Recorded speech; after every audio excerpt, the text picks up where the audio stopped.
Là on est où celui-là? Il y en a encore beaucoup, non? 2 mètres, 2 mètres 50. Oh putain. 2 mètres, on va dire.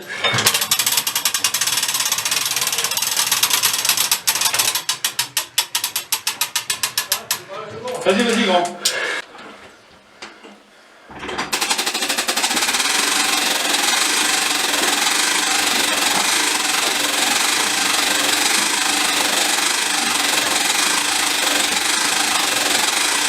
C'est tout aller seul, gros.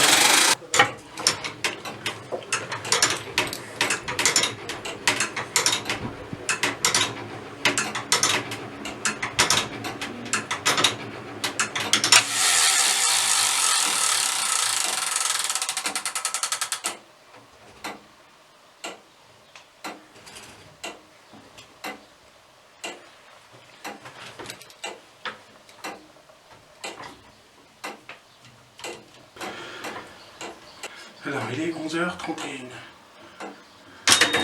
Ça, c'est la sonnerie de la nuit. Là, je tape son heure. Pourquoi elle va s'aggraver, d'accord?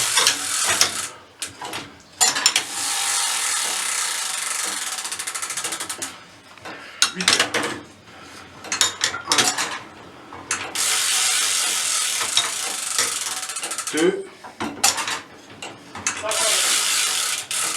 3.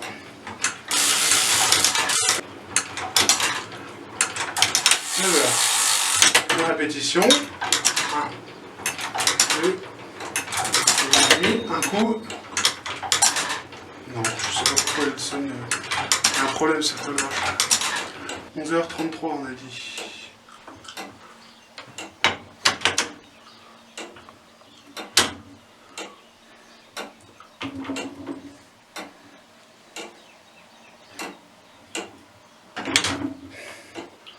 Voilà.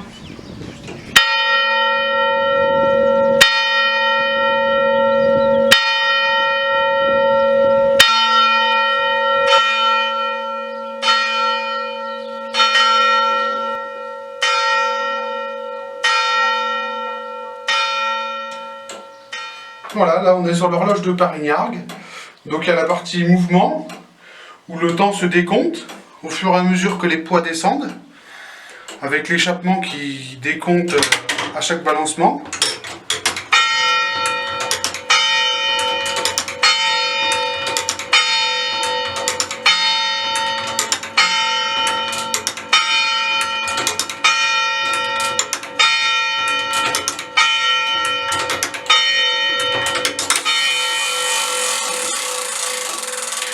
Et donc là, comme on a vu, la partie sonnerie à côté, avec aussi un câble qui descend avec un poids à chaque fois que ça sonne. Voilà. Et donc les coups sont cadencés par cette petite hélice en fonction de l'orientation des pales. Le cadencement est plus long ou plus court en fonction de l'inclinaison de ces pales là. Voilà. Et puis donc l'horloge est directement reliée au cadran avec une minuterie mécanique, avec un ratio pour que les aiguilles des minutes et les aiguilles des heures tournent en même temps et ne soient pas décalées.